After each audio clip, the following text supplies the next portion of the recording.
Welcome to Chapter 9, Section 5. This is all about the area of circles. Don't blink, because it's really going to go quickly. The area of a circle is pi r squared, where pi is 3.14 and r equals the radius of the circle. Remember, the radius is the distance from the center to the edge. It is not all the way across.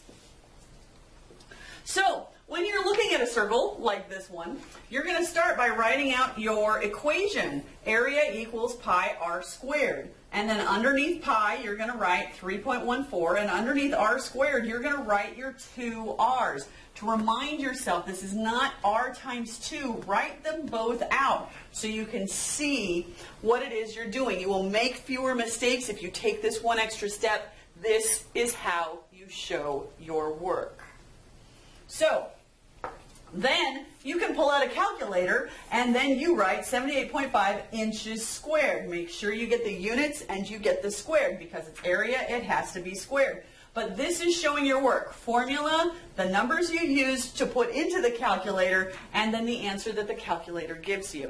Now, something I want you to be aware of. If you remember way back to 9.2 or 3 or something like that, circumference is 2 pi r, which is a lot like pi r squared. In fact, it's got all the same numbers, but it's in a different order because it's a different formula. I need you to remember the difference between these two. 2 pi r versus pi r squared.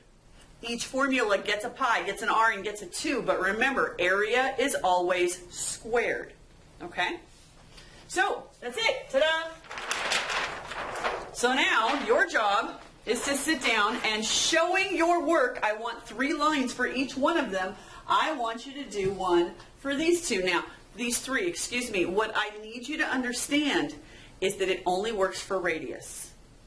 If you are given a diameter, you have to find the radius. And what's the radius from a diameter? It's half.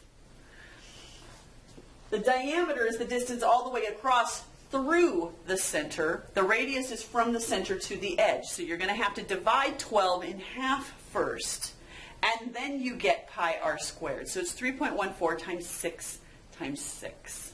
Okay? There, I just did half your work for you. So you've got 3 triangles to work out that I would like to have a look at tomorrow. Please make sure you put any hazard signs by anything you found confusing about all of that. It really is pretty straightforward. But give me a... Make sure I understand if you don't understand. Make sure to ask questions so that we can get it all straightened out. And I will see you tomorrow. Take care.